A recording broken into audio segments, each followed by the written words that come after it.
오늘이 그 5월 18일 광주 민주화운동 43주기 되는 날이지 않습니까?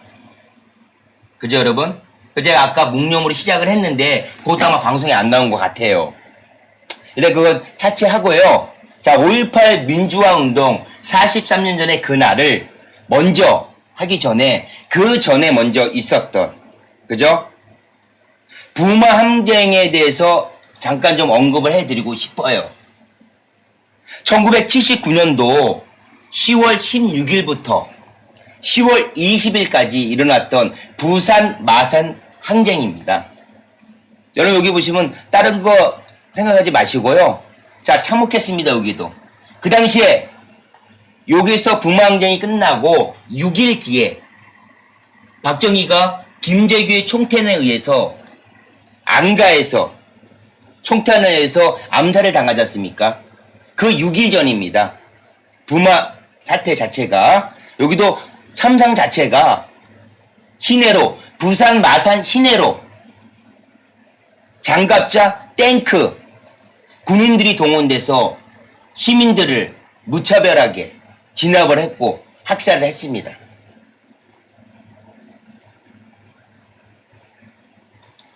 그로부터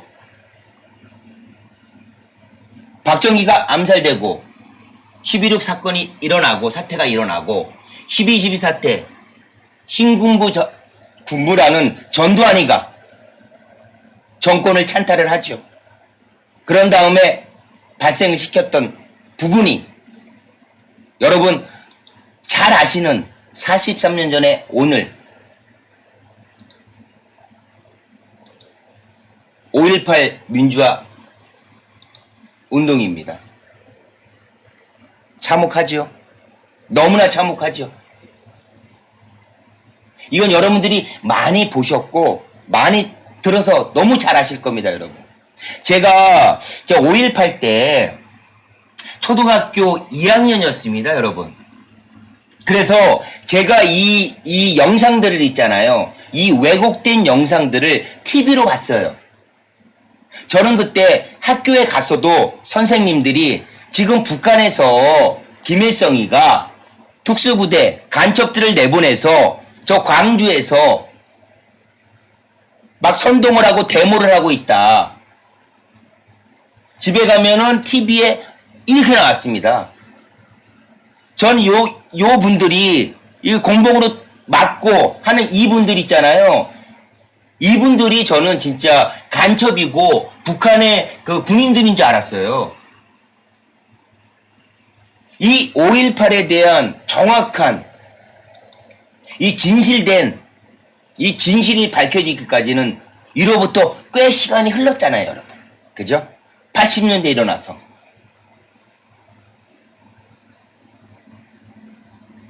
제가 이 5.18하고 이 부분을 제가 3편의 영화를 가지고 한번 이 참상에 대해서 말씀을 한번 드리고 싶어요. 언론의 역할과 그리고 그 죄 없는 국민들이, 시민들이 어떻게 희생을 치렀는지, 그리고 검찰공화국이라는 현 윤석열 정부의 이 현실 속에서 그래도 검사의 역할을 했던, 언론의 역할을 제대로 했던 사람이 누구였는지 제가 지금 말씀드리고자 하는 이 3편의 영화 속에 드러나거든요, 여러분. 여러분들이 어렴풋이 기억나실 거예요. 첫 번째, 좀 오래된 영화인데 꽃잎이란 영화를 말씀드리고 싶어요. 자, 보시는 여기 뭐 우리가 좀 익히 아는 얼굴들이 보이잖아요. 출연진들 보면은 여러분 여기 주인공입니다. 우리 이정현 가수. 얘네 테크노 댄스인가 이러면서 와 이런 노래로 당시에 센세이션을 2000대 초반에 일으켰지 않습니까? 그 다음에 우리 설경구, 문성근, 이영란, 허준호, 추상미 이렇게 등장인물이 되는데 개괄적인 내용이 요 꽃잎이란 제목이 있죠? 이 꽃잎이 우리 이정현을 주인공으로 나왔던 요 분이 약간의 그 비가 오고 날이 굳으면은 꽃을 꽂는, 그죠? 꽃을 꽂아야 하는 정신줄 놓은 그런 상태로 등장을 합니다. 이 꽃잎의 제목도 뭐냐면은 김추자라는 가수가 있잖아요. 그 가수의 노래 제목이에요.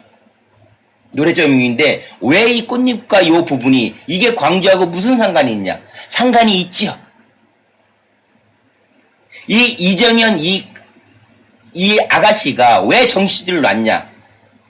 광주 시내에 엄마하고 어머니하고 손 붙잡고 갔다가 아무 이유 없이 죄 없이 그 공수부대 전두환이 보낸 그 군인들에 의해 총탄에 의해서 어머니가 자기 옆에서 자기 눈앞에서 어머니가 숨집니다. 희생을 당합니다. 그 순간 이 어린 학생은 정신줄을 놓습니다. 그러면서 아까 제가 세 번째로 나왔던 우리 문성군 참 나쁜 놈으로 나와요. 여기에서 이정현이 정신을 놓고 요 문성군을 쫄래쫄래 쫓아다닙니다. 쫄래쫄래 쫓아다니는데 따라오지 말라고 돌도 던져도 쫓아오고 때려도 쫓아오고 욕해도 쫓아오고 했는데 결국은 이 문성군의 집까지 우리 이정현은 쫓아갑니다. 쫓아가는데 이거 정신줄론 미친년이지만은 이거 쓸만한데 하면서 때리고 낮에는 때리고 폭행하고 이렇고 밤에는 또 이게 성적으로 막 학대를 합니다. 문성군이가.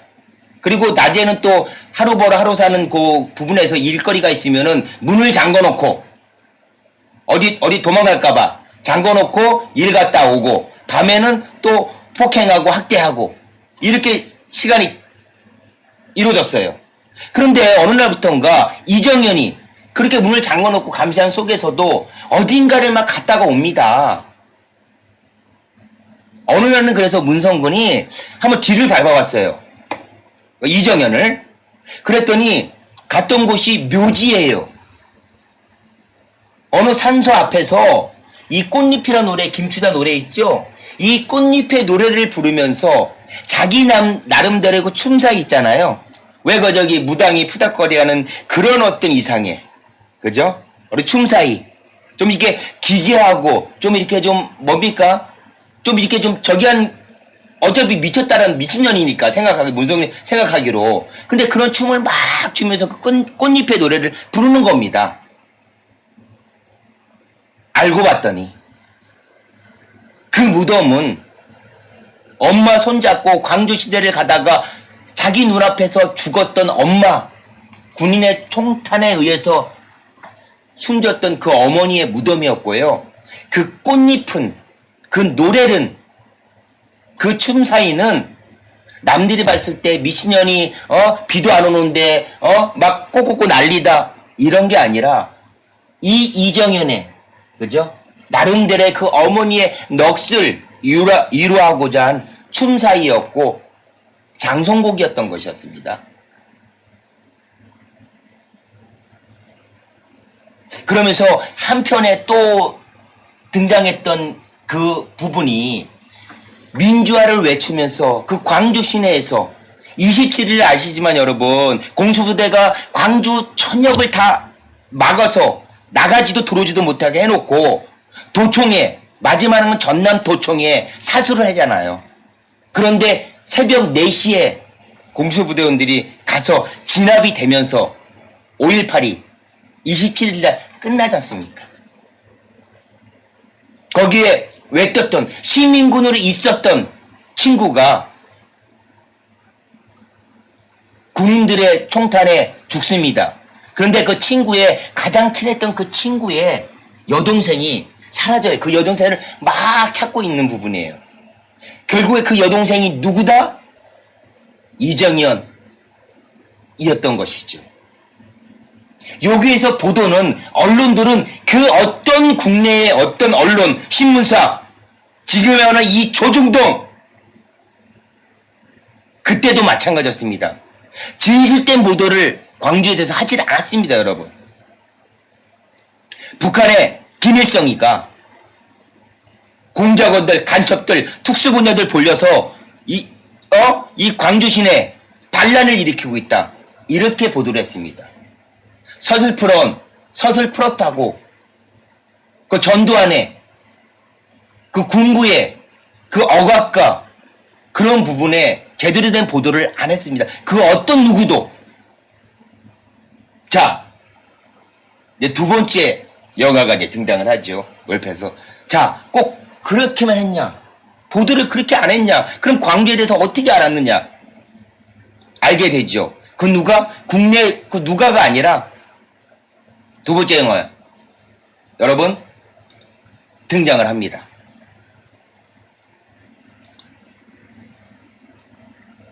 우리 그 송강호가 나왔던 택시 운전사. 여러분 그거 재미있게 보셨죠?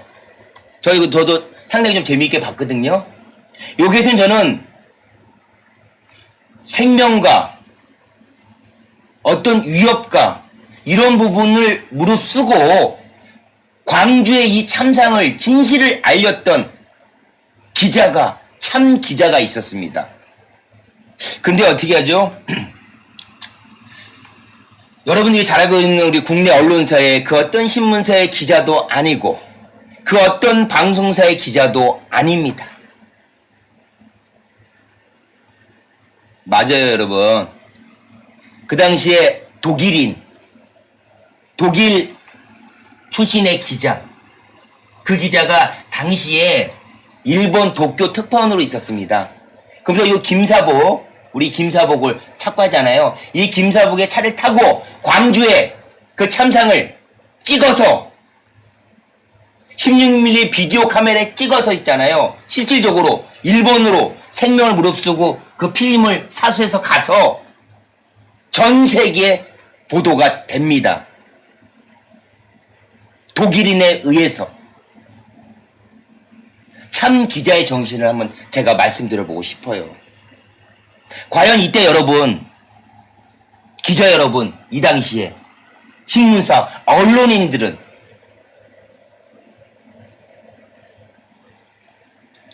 외국인이 했던 이런 부분에 있어서 자신의 희생과 자신의 어떤 생명의 그 부분을 무릅쓰고라도 언론인의 본연의 역할을 했는지라고 한번 제가 질문을 던져보고 싶어요. 그 다음에 여러분 마지막 영화 제가 준비했던 시대상으로 준비했던 자 이런 5.18의 희생과 이 참상을 제대로 알리지 못했던 이런 부분도 외국인 기자가 언론인의 그 본분을 다하고자 다른 나라의 그 참상을 군인들의 그 참상을 목숨을 걸고 찍어서 전 세계에 알렸습니다. 광주 시민들의 민주 시민들의 국민들의 억압과 탄압을 그런 5.18의 희생이 그 정신이 발현이 되죠. 이어져오면서 자 시대로 한 7년 정도 시대로 넘어가자. 여러분 이 영화 재밌게 보셨죠? 제가 말씀드리고자 한 아까 그 영화 1987입니다.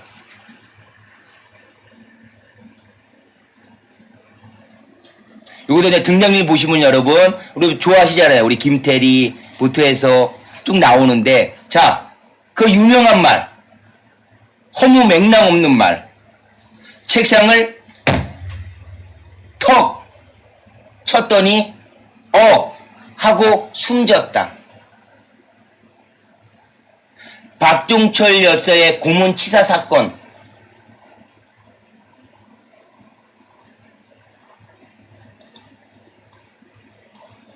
이 왜곡된 보도를 이 왜곡된 이 박종철 이 고문치사의 요 부분을 제대로 된 검사 이 시대에 있었습니다. 하정우가 그 검사 역할로 나오는데 그거를 언론인한테 서류를 다 주면서 검찰청을 그 검사 지청을 떠나면서 외칩니다. 변호사였죠. 그 의로움이 있었습니다. 그 전달된 부분이 여러분 아시잖아요. 지금 전국에 순회를 하시면서 우리 고생하시는 천주님의 그 마음을 받들어서 현 정부의 퇴진을 외치고 계신 천주교 정의사회 구현단. 그분이 미사 때 명동성당 미사에서 박중철 고문치사의 진상을 신부님이 밝힙니다.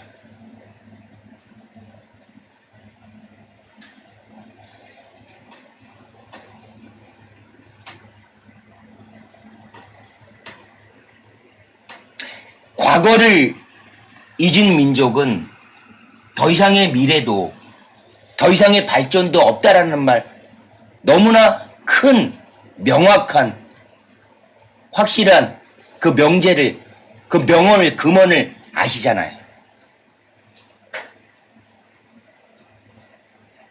그죠 여러분?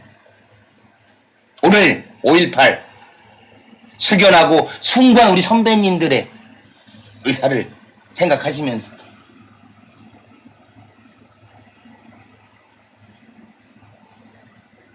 아이고 잠깐 우리 지혜님, 우리 이정신님 아까 일이 있으시고 잠깐 나가셨죠? 아직 안 들어오셨죠?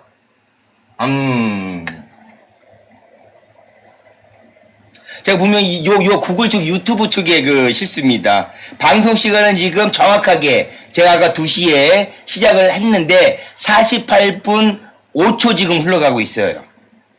그런데 화면에 안 나간 게 한 20분 정도 되는 것 같아요. 네. 우리 이정진님이 그래서 아까 약속 하신 거구나.